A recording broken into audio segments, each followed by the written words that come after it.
Hi dear students, कैसे हैं आप? आपकी स्टडीज़ कैसी चल रही है? आप अपनी क्वेरीज ज़्यादा से ज़्यादा मुझ तक भेजिए ताकि मैं उसी के अकॉर्डिंग अपनी कमिंग वीडियोस बनाऊं। और आज मैं आपके लिए बहुत शानदार क्वेश्चन लेकर आया हूं आईआईटी जेई का। जेई मेंस में ये क्वेश्चन आया था 9 जैन को, अभी रिसेंटली 2020 में। तो हम पहले उस क्वेश्चन पे जाएं, उससे पहले जो प्रॉपर्टीज़ यूज़ हो रही हैं मैं चाह रहा हूँ एक बार वो आपसे डिस्कस कर लूँ थोड़ा डिटेल में, उसके बाद हम क्वेश्चन पे चलेंगे।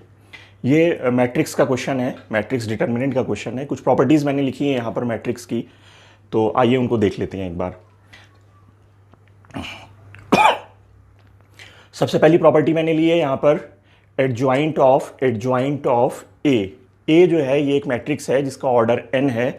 अगर आप उसका एडजॉइंट निकालेंगे तो मैट्रिक्स का एडजॉइंट मैट्रिक्स होगा, फिर उस मैट्रिक्स का फिर एडजॉइंट निकालेंगे तो वो भी एक मैट्रिक्स होगा।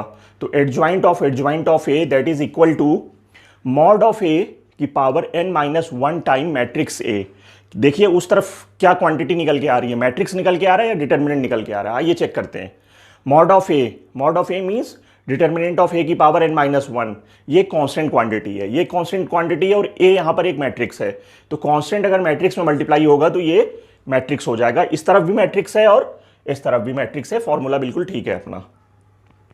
सेकंड देखते हैं, अगर आप इसी मैट्रिक्स को, ये जो आपने ऊपर मैट्रिक्स निकाली है एडजॉइंट ऑफ ए जो मैट्रिक्स होगी एक, अगर आप उसका मैग्नीट्यूड कैलकुलेट करना चाहें, अगर आप उसका डिटर्मिनेंट कैलकुलेट करना चाहें तो डिटर्मिनेंट क्या होगा?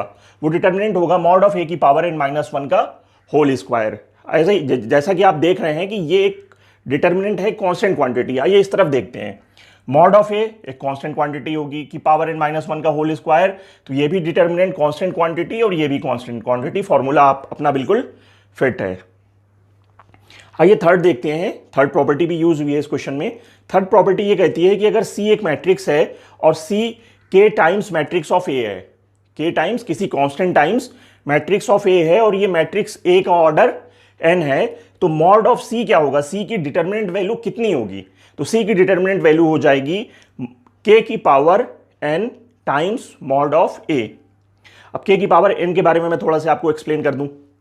अगर एक मैट्रिक्स है ऑर्डर n की, उसमें आपने k से मल्टीप्लाई कर दिया, इसका मतलब कि आपने या तो सारे रो में मल्टीप्लाई कर दिया k से या तो सारे कॉलम में मल्टीप्लाई कर दिया k से।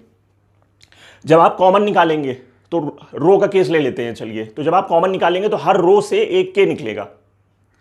कितने रो हैं? ये a एक मैट्रिक्स है ऑर्डर n बाई n की, मींस n रो है और n कॉलम है। जब आप रो में ऑपरेशन लगा रहे हैं, सारे रो से एक k निकालने हैं, तो कितने k निकलेंगे? k निकलेगा n टाइम्स, तो हो जाएगा k की पावर n। तो यहां जो k की पावर n है वो मैंने आपको एक्सप्लेन कर दिया और ये फॉर्मूला बिल्कुल ठीक है अपना। आइए अब क्वेश्चन की तरफ चलते हैं। क्वेश्चन आपसे पूछना क्या चाह रहा है? क्वेश्चन पूछ रहा है कि अगर a एक मैट्रिक्स है, जो मैट्रिक्स गिवन है यहां पर, इसका ऑर्डर क्या है? ऑर्डर है इसका 3x3 ऑर्डर की मैट्रिक्स है ये,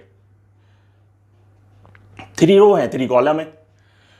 और क्या इंफॉर्मेशन गिवन है? मैट्रिक्स बी जो है वो एडजॉइंट ऑफ मैट्रिक्स ए है, यानी इस मैट्रिक्स का जब आप एडजॉइंट निकालेंगे तो वो एडजॉइंट क्या होगा? वो मैट्रिक्स बी होगी। और क्या इंफॉर्मेशन आपको गिवन है इस क्वेश्चन में कि 3c is equal to 3 times matrix of A, यानी मैट्रिक्स ऑफ ए जो ये मैट्रिक्स आपको नजर आ रही है, इसमें आप 3 से मल्टीप्लाई कर दीजिए, मींस हर रो में 3 से मल्टीप्लाई कर दीजिए, तब जो मैट्रिक्स बनेगी वो होगी मैट्रिक्स ऑफ सी। ये सारी इंफॉर्मेशन आपको गिवन है। वो पूछना क्या चाह रहा है? वो आपसे मालूम करना चाह रहा है एडजॉइंट ऑफ बी का डिटर्मिनेंट डिवाइडेड बाई सी का डिटर्मिनेंट। आइए कैलकुलेट कर देते हैं इन प्रॉपर्टीज को यूज करते हुए, फटाफट, टाइम नहीं लगेगा बिल्कुल भी, और बहुत आसान क्वेश्चन था ये 4 मार्क्स के लिए।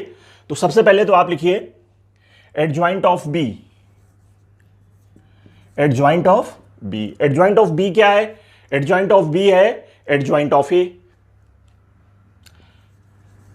एडजॉइंट, ये तो ये एडजॉइंट हो गया, और बी क्या है? बी है एडजॉइंट ऑफ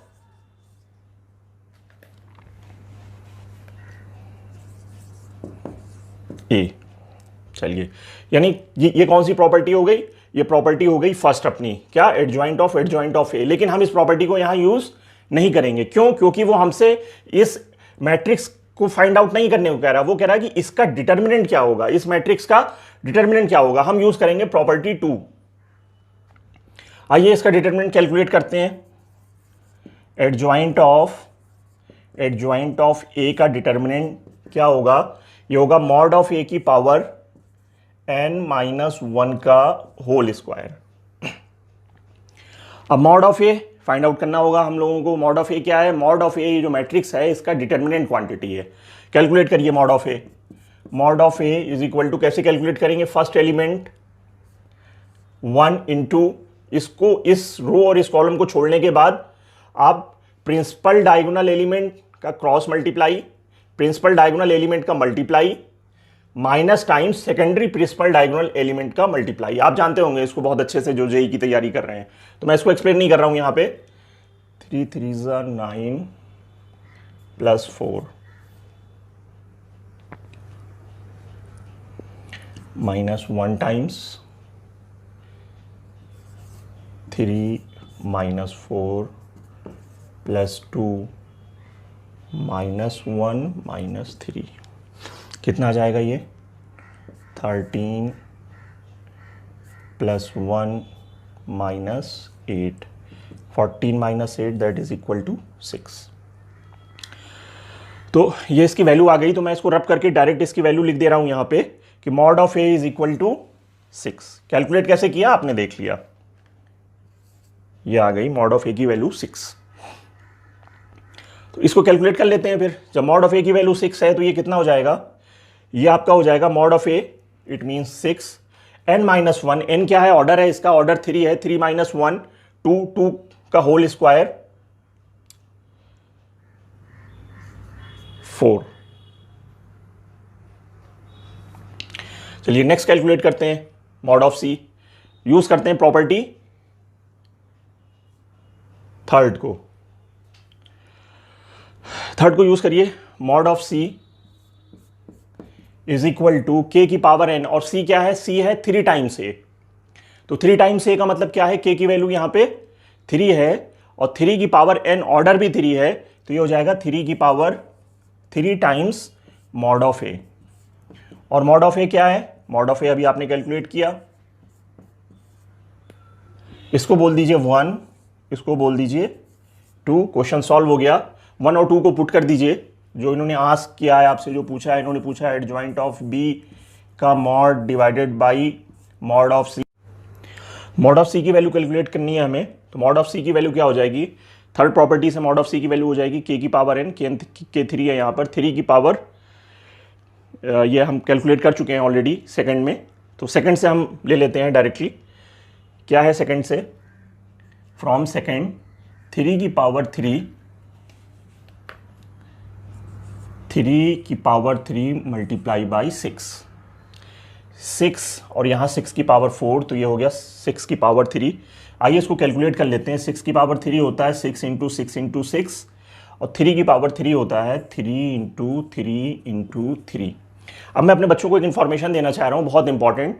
वो ये है कि जब कभी भी कैलकुलेशन हो ना इस तरह का, जिसमें कुछ कॉमन फैक्टर पॉसिबल हों, जैसे 3 और 6 में कॉमन फैक्टर पॉसिबल हैं, 3 दोनों में कॉमन फैक्टर है, तो ऐसे क्वेश्चंस में आप कैलकुलेट मत किया करिए, क्योंकि कॉमन फैक्टर कैंसिल हो जाएंगे, आपका टाइम सेव हो जाएगा, कैलकुलेशन बहुत सिंपल हो जाएगी। और ये कॉम्पिटिटिव एग्जाम में जितना टाइम आप सेव करोगे उतना आपके हक में बेहतर है। उतना फास्ट निकालोगे आप, उतने ज़्यादा क्वेश्चंस निकाल सकते हो, उतना ज़्यादा चांसेस हैं आपके सेलेक्ट होने की। तो यहाँ पे मैं चाहता तो निकालता 3 का क्यूब, फिर 6 के पावर 4 निकालता, फिर उसको कैलकुलेट करता, तो बहुत टाइम लग जाता आपका। लेकिन मैंने उन सारी कैलकुलेशन को अवॉइड किया, क्योंकि मुझे नजर आ रहा है कि इसमें कॉमन फैक्टर है, और वो कॉमन फैक्टर हम कैंसिल करने जा रहे हैं। आंसर क्या आ गया? 2 into 2 into 2 that is equal to 8, and it is option B. आइए कंक्लूड करते हैं अपने क्वेश्चन को। ये क्वेश्चन मैट्रिक्स डिटर्मिनेंट से था, प्रॉपर्टीज को यूज करना था। प्रॉपर्टीज यूज करने के बाद कुछ कंडीशन दी है उसने, ये मैट्रिक्स दी है, इसके डिटर्मिनेंट पूछ रहा है वो, और आपने प्रॉपर्टीज को यूज करके डिटर्मिनेंट को बहुत ईजिली, बहुत अच्छे से निकाल दिया। तो आपको मेरा लेक्चर कैसा लगा कमेंट बॉक्स में जरूर बताइएगा। और ये जो मैंने आपको यहाँ पे टेक्निक दी, वो टेक्निक मैंने आपको ये बताई है कि जब आप कैलकुलेशन करें और उसमें कॉमन फैक्टर हो, तो कैलकुलेशन में मत लग जाइए आप। आपको अगर नजर आ रहा है कॉमन फैक्टर है, तो आप कॉमन फैक्टर को पहले कैंसिल करिए, ताकि कैलकुलेशन और इजी हो जाए, आपका टाइम सेव हो। इस वीडियो को ज़्यादा से ज़्यादा लोगों को पहुंचाइए, ताकि जो मैं टेक्निक हैंडल करता हूं, जो ट्रिक्स देता हूं, वो ज़्यादा से ज़्यादा मेरे स्टूडेंट्स तक पहुंचे और आप लोग को इससे बेनिफिट हो। Thank you, have a nice day.